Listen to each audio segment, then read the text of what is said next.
have a clip for you here of Dinesh D'Souza, who, if you're not familiar, is this right-wing now media figure, and he got particularly popular on the right whenever he put out the 2000 Mules documentary, it was called, but jam-packed with lies, so I don't really think of it as a documentary, but it was attempting to prove the election was stolen, and we walked through way back when that came out why it was absurd. But now he kind of has influencer status, we'll say, on the right, and I have a moment from his podcast where he seems to explain exactly why his movement is wrong about January 6th, but then goes, but that's not the reason. It could be, but that's not the reason why. And it's fascinating to watch, and then comes up with a different reason to answer the question of why. This is what he's responding to. Is it that Tucker Carlson came out, he's going to uncover the truth with the security footage from January 6th, and they've been hiding it from us, and really it was sightseers, and it wasn't what the Democrats told us that it was, and all of this, and then had kind of one day where he tried to create this alternate narrative, and then we haven't really heard much else about it. In large part, we haven't seen new security footage. He hasn't been continuing with what presumably was going to be a process of showing the truth. Obviously, we know the truth, and that's what Tucker Carlson is trying to distract from. So watch this moment from Dinesh D'Souza. Really fascinating. Now let's turn to Fox News. Tucker Carlson on day one released some clips, and they were like, wow, look at all this stuff coming out about the shaman guy. Look at all this stuff about Josh Hawley jogging across the corridor. Look at all this stuff about Brian Sicknick. And then nothing. The second day, when we're scheduled to be a day of more footage, nothing. And then you're like, well, it takes time to go through this stuff. It'll surely come out in the next day or the next day or the day after that or this week. Nothing.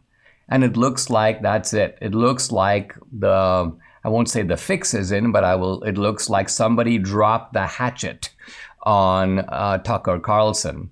And I don't know of any other way to look at this. I mean, obviously, one way to look at this is that Tucker reviewed the 44,000 hours of footage and realized that, you know what, by and large, I found just 3 clips, and that's it. That's all I got.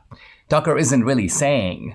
But the other possibility, which I give it, this is the 99% possibility, is after the first day. And let's remember, Chuck Schumer went on the Senate floor, Rupert Murdoch, I demand that you stop Tucker Carlson. And then guess what?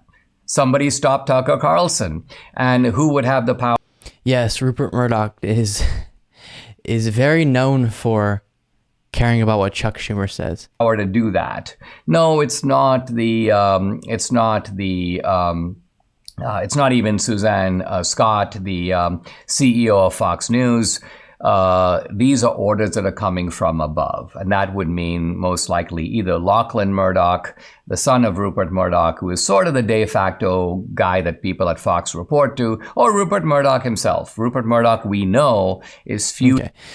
So he's saying that Rupert Murdoch told Tucker Carlson, you got to stop. That's what he ends up explaining. It's taking a while. Got bored. But that's what he said. Okay, Rupert Murdoch told Tucker Carlson, you got to stop with this January 6th security footage stuff because Chuck Schumer told me so, or whatever. There's pressure to stop. Now, to me, that whole idea on his face is absurd because the things that Tucker Carlson says every single night is as dangerous, causes as much outrage as, not necessarily the same amount of outrage, but as his January 6th propaganda stuff. And he'll continue saying that's the narrative, saying they lied about January 6th, all of that. There would be no reason if he was okay with the initial launch of the propaganda campaign for Rupert Murdoch, Lachlan Murdoch to be upset now with Tucker Carlson, unless they also watched Tucker Carlson's piece that he did the first night and went, that's it? Oh gosh, I thought we were going to be able to do propaganda a little better than that. Okay, well, don't do it anymore. But really fascinating because he goes, it could be 1% chance. It could be that Tucker Carlson realized, even with 40,000 hours of security footage, I can't piece together that convincing of an alternate narrative because the truth is so present. But that's not it. It has to be some other thing. All right. Thank you so much for watching. If you want to be a part of what makes this show possible, plus get access to the full video version of the show hours before all the clips are uploaded to YouTube, plus get the full bonus show every single Saturday, you can do so by going to patreon.com/Luke Beasley. That's patreon.com/Luke Beasley. Link in the description.